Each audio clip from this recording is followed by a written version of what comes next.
Good afternoon, family and friends. It's our message coming out from Our Lady of the Valley and Holy Cross churches here in Wayne on a weather day that I'm very confused.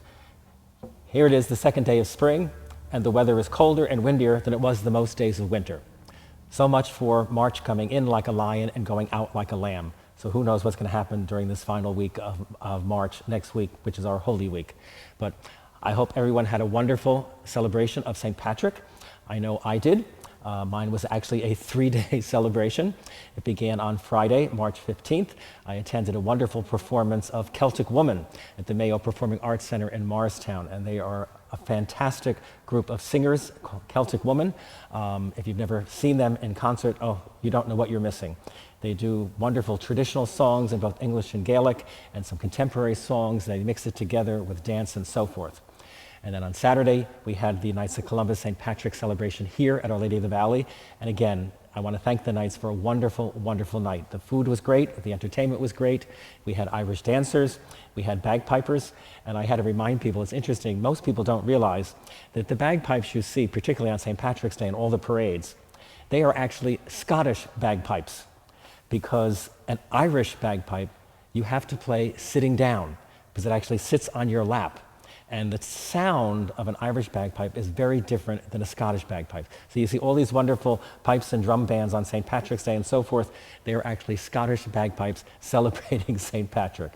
And then on Sunday, St. Patrick's Day itself, I was with family and friends celebrating my ancestry, my wonderful heritage of my mother's family with my family and friends for St. Patrick's Day. So I hope you had a wonderful St. Patrick's Day like I did. But now we are getting into Holy Week. You know, we only have a couple more days of Lent to go, because Lent actually ends on sundown on Holy Thursday. You know, that's when Lent ends, and then we begin the Sacred Triduum. But this weekend, we begin Holy Week with the celebration of Palm Sunday, now officially called Palm Sunday of the Passion of the Lord. Some of you who are older like myself maybe remember years ago, prior to the Second Vatican Council, you had Passion Sunday, then you had Palm Sunday, then you had Easter. They were 3 separate Sundays. But in the renewal of our liturgical calendars and rites after the Second Vatican Council, they put Passion Sunday and Palm Sunday together. So this weekend when we come to church, we'll begin each Mass with the blessing of palm branches at the main doors of the church. And so when you come to church this weekend, when you enter the church, make sure you pick up some palms. They'll be on the tables in the vestibules, where the ushers will have them as well to hand out. But because that blessing of palms will take place at the beginning of the Mass. And also on Palm Sunday, you know, we always read one of the versions of the Passion story. This year we get Mark's version. And I know while it's tradition that we stand for the reading of the Passion because it's part of the Gospel, please do not be embarrassed if you want to sit down. It is a very long reading, and so it might be easier for you to sit and truly listen to the Mark's version of the Passion story. So please don't be upset, don't be alarmed, don't be embarrassed if you want to sit down for the reading of the Passion. So it's quite acceptable. And then we begin Holy Week. You know, next week, Holy Week, we have some of the most solemn and beautiful liturgies that we celebrate throughout the year, beginning with the Mass of the Lord's Supper on Holy Thursday evening, and then the Liturgy of Our Lord's Passion and Death on Good Friday afternoon, and then on Saturday evening, the great celebration of the Vigil. And it's going to be wonderful this year because we do have an adult who's going to be entering the church through the waters of baptism and confirmation at the celebration of the Easter Vigil on Holy Saturday night. And then the glorious Masses of the Resurrection on Easter Sunday morning at both of our churches, Our Lady of the Valley and Holy Cross. But even before we begin the Sacred Triduum, on Tuesday of Holy Week, we have the Chrism Mass, which takes place at our Cathedral of St. John the Baptist in Paterson. And it's at that Mass Bishop Sweeney will bless and consecrate the holy oils that we use throughout the year. Each of the parishes has to get new oils every year during Holy Week.